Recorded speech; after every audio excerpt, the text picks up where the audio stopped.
오늘 아침 8시 반 경기도 분당 판교 지하철역. 버스 정류장엔 판교 테크노밸리행 버스를 타려는 직장인들이 가득합니다. 이미 만원인 버스에 겨우 2~3명이 더 올라타고 들어가서도 사람들 사이에 끼이거나 손잡이에 매달립니다. 사람들을 가득 실어 무거워진 버스를 눈앞에서 그냥 보내기 일쑤입니다. 맨날 이렇게 보내야 돼요. 지금도 이렇게 보시면 못 타요. 여기 문도 안 닫혀가지고 막 거의 이렇게 매달려서 가니까 이거 한 반도 안 됐던 것 같은데 지금 사람 엄청 많아지면서. 판교가 다시 북적이기 시작했습니다. 코로나로 IT 업계에서 일반화됐던 재택근무가 사무실 출근으로 바뀌면서 생긴 변화들입니다. 직장인들은 이미 재택근무에 익숙해졌습니다. 출퇴근에 쏟는 시간을 아낄 수 있고 육아와 일을 함께 하기에도 좋았습니다. 출퇴근하면 거의 하루에 4시간은 안 그래도 지하철에 좀 낑겨서 오면 출근하자마자 힘이 다 빠져서 좀 힘드네요, 벌써. 8살 혼자서 이제 학원이나 뭐 이렇게 이동하기는 조금 불안했을 수 있었는데 이제 집에 엄마나 아빠가 있다 보니까 너무 장점이 되더라고요. 이미 온라인으로 함께 일하는 방식에 익숙하고 더 효율적이라고도 생각합니다. 저희가 온라인으로도 커뮤니케이션 하는 방법이 좀 다양해요. 장기화가 되면서 좀 사람들이 더 익숙해지고 그쪽 방면으로 더 좋은 커뮤니케이션 방법을 찾아가고 있는 것 같아요. 노동자 입장에선 일종의 복지가 된 재택근무를 지속하고 싶어 하는데요. 생산성을 강조하는 회사는 난감해하는 상황입니다. 한 게임업체는 기획 단계부터 이미지, 음악, 연기 등의 협업이 수시로 이뤄져야 해 불가피한 선택이었다고 말합니다. 소프트웨어 업계는 원활한 소통을 해야 생산성이 높아진다고 강조했습니다. 이미 많은 회사에서 직원들이 사무실로 돌아왔습니다. 그만큼 재택근무 형태도 빠르게 사라지고 있습니다.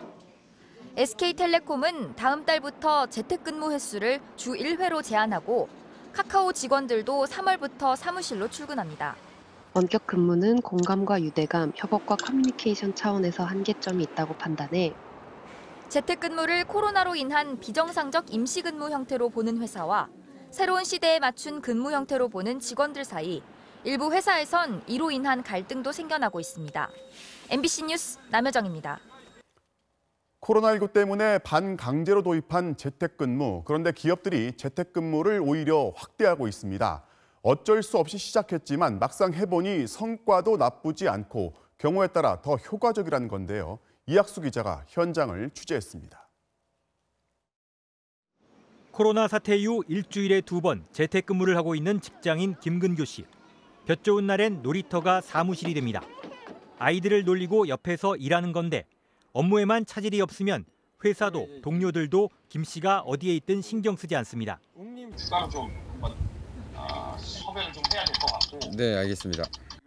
1시간 반씩 걸리던 출퇴근 부담도 불필요한 회의도 줄어 업무 효율은 더 높아졌습니다. 아이들이 이제 갑자기 난입한다거나 뭐 이런 것 때문에 일이 될까 좀 고민을 했었거든요. 해보니까 오히려 좀 더 압축적으로 이렇게 업무를 진행하게 되고. 코로나19로 인한 재택근무 경험은 기업들의 인식을 바꿔놨습니다. 막상 해보니 편하고 효율적이었다는 겁니다. SK와 롯데는 그룹 총수가 직접 적극적인 재택근무 도입을 지시한 상황. 중장년 직원들의 태도도 달라졌습니다. 시니어들 같은 경우에는 이 3, 4월에 이미 선시행을 해봤던 거 때문에 좀 더 익숙하게 자연스럽게 참여하고 있습니다. 물론 시행착오도 있었습니다. 집에서 놀고 있는 걸로 비치진 않을까 재택근무를 하면서도 불안했고 눈치를 좀 많이 보게 되는 상황인 것 같더라고요. 뭐 업무 연락이 왔을 때는 좀 바로바로 대답을 해야 되는 상황이기 때문에 뭔가 항상 긴장 상태에서 일을 하고 나홀로 근무로 인한 고립감도 힘든 점이었습니다. 혼자서 한 칸의 방 안에 갇혀있는 느낌이 들기는 했어요. 밥을 혼자 먹는 게 조금 어려웠어요. 기업들도 이런 단점을 보완하기 위해 다른 직원들과 함께 할 수 있도록 회사 밖 거점 사무실을 늘리는가 하면 컴퓨터 앞에서 각자 음식을 들고 참여하는 이른바 랜선 회식도 마련했습니다. 여러 평범한 것 중에 가장 뛰어난 한 명. 군계일화. 내 얘기인가? 네. 아수희님 화면 보지 말아주시고요. 네. 하지만 오로지 성과물로 입증하고 성과물로 평가해야 하는 건 재택근무 시대에 피치 못할 단면입니다. 뭐 의미 없이 앉아 있거나 그냥 눈에 보이는 것이 아니라 제가 직접 만들어낸 자료들 혹은 이런 실적들을 가지고 어필을 해야 되는. 아직까지 재택근무에 적극적인 기업은 온라인 인프라에 앞선 IT 업종이나 전국에 사업장이 흩어져 있는 유통업계 정도. 하지만 디자인과 출판, 금융 등 비대면 업무가 가능하면서 협업이 적은 분야도 곧 이 대열에 합류할 거란 전망이 많습니다. 모든 사람이 원격근무를 할 수는 없지만 원격근무가 또 하나의 선택지로는 다들 이제는 좀 생각해 보려는 움직임이 있다. 코로나로 앞당겨진 재택근무 시대. 소통이나 소속감 부족이 결국엔 생산성을 떨어뜨릴 수 있다는 점. 그리고 개인 성과에 대한 지나친 계량화가 고용 감소로 이어질 수 있다는 점은 극복해야 할 과제로 남습니다. MBC 뉴스 이학수입니다. 코로나가 바꾼 일상 중에 하나가 바로 재택근무였죠. 이제는 사무실로 출근을 하는 것보다 집에서 근무하는 게 더 익숙해지신 분들도 많으실 텐데요. 코로나의 긴 터널이 끝나가고 있는 지금, 과연 이 재택근무가 앞으로도 계속될 수 있을까요?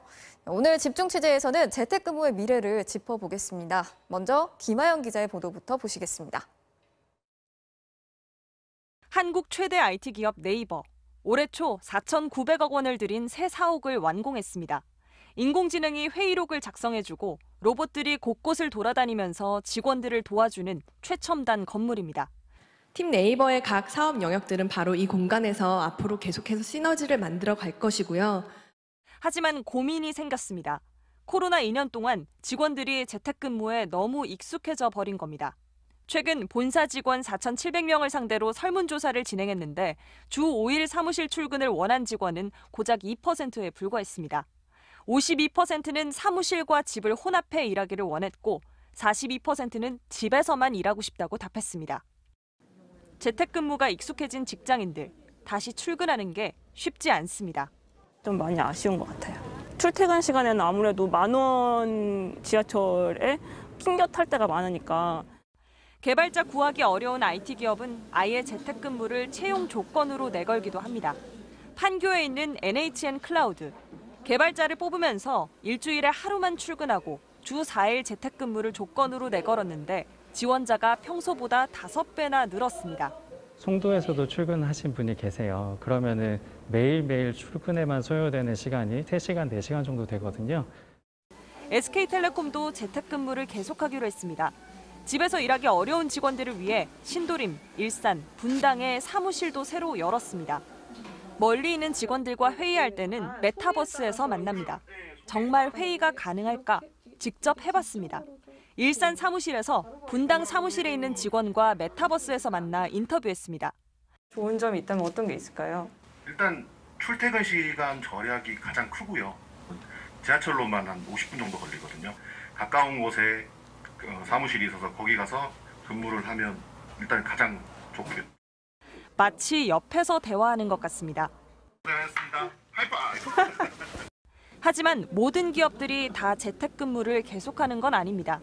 포스코는 이번 달부터 전 직원 출근을 실시했고 LG도 50%이던 재택근무 비율을 30%로 줄였습니다. 협업하려면 직접 만나는 게 더 낫다고 본 겁니다. 매출 100대 기업의 56%가 코로나 이후 예전 근무 형태로 돌아가겠다고 답했습니다. MBC 뉴스 김하영입니다.